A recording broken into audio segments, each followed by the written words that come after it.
Margaret's Unicorn by Briony Smith.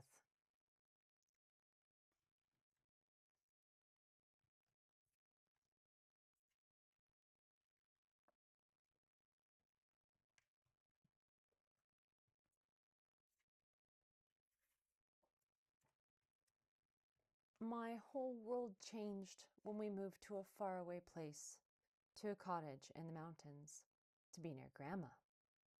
Everything smelled different and strange, and the house was full of empty spaces. That first afternoon, Dad said, "Margaret, why don't you go exploring? By the time you come back, your new room will look just like your old room. I promise." Mom put some hot chocolate in a flask. "Be careful not to go further than the big stone," she said, and gave me a kiss. When I reached the big stone at the end of our garden, I saw the sea spread out before me. A heavy fog was traveling through the sky, and soon the water was covered in mist. No, that wasn't mist. It was clouds. No, they weren't clouds. They were white horses. No, not horses. Unicorns! They were leaping into the air, swept up by the wind, and then, in a blink, they were gone. I started to run back to tell Mom and Dad when I heard a snuffling noise. I tiptoed closer and closer, down a little dip where something silvery lay tangled in the weeds. "A baby!" I gasped. Carefully, I freed him, then wrapped him in my coat. When I got home, Grandma was at the door. She'd come by to help us unpack. "I didn't think there were any left," she said. I told her all about the herd that had flown past me. "When I was a girl," she said, smiling, "we would watch the unicorns fly off to Unicorn Island on the last summer wind." Grandma told me everything she knew about unicorns.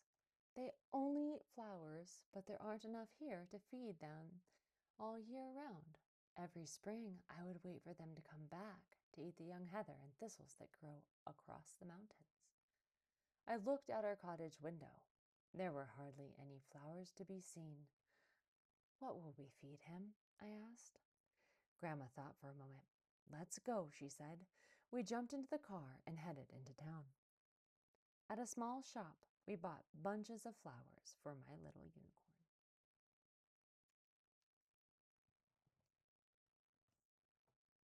When we got home, we fed him. "What do unicorns drink?" I asked Grandma. "Water that has been touched by moonlight," she explained. "It's what makes their horns glow in the dark. It's what gives them their magic."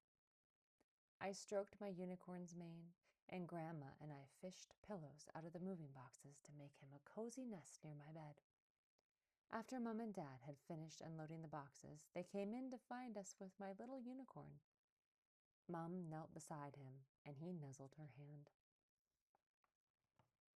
That night, Dad and I pulled on our boots and headed out to the hills. As soon as the moon touched the stream, we filled our buckets with water and carried them home. The water glowed in our dark garage. My unicorn drank as we watched him, amazed. When I went to sleep, I let the little unicorn climb into bed with me, and I stroked his speckled coat. My unicorn whimpered. I was so excited to have found him, I'd forgotten how scared he must be.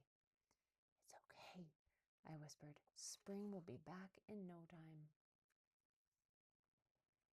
The next day, my unicorn and I went for a walk. We crunched through the leaves and caught them as they floated down from the trees. I picked up a horse chestnut, opened it carefully, and touched its soft inside, which felt like a little fairy fur coat. That evening, we watched the stars come out before heading to bed. They seemed so much brighter here than in our old town. By the time all the trees were bare, my little unicorn had grown comfortable in our cottage. One of our favorite things to do was to go to the beach and chase the waves. The white foam looked like unicorns rolling and disappearing into the sandy shore. Then we'd raced home with cold fingers and toes and hooves. A fire, I tell my unicorn, is the best thing to cozy up to. We'd curl up together and listen to the rain tap, tap, tap on the window. Isn't that the loveliest sound? I'd say. At Christmas, we decorated the tree, and the house was filled with smells of our old home. When it snowed for the first time, my unicorn was dazzled by it and by how quiet everything became. We walked down the road and stomped on the frozen puzzles. Together, we made a snow unicorn. Dad broke off an icicle that hung from the roof, and we gave it a crystal horn. I was missing our old home less and less. The weather grew warmer, and I saw buds appear on the trees and green shoots start to push up through the ground. Yellow gorse and dandelion flowers started to bloom in the hills. Soon, I knew my unicorn's family would come back, and he would leave. When a unicorn is your friend, you wish spring would stay far away.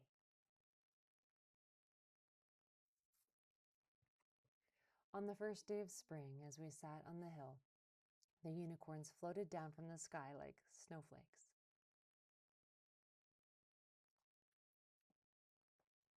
Slowly, one of them, with a chocolate brown eyes and a soft pink nose, drew close.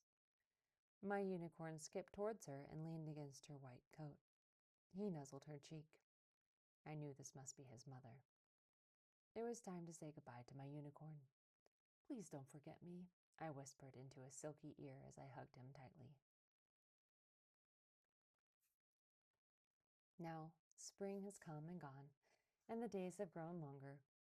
I've made some new friends, but I do still miss my unicorn.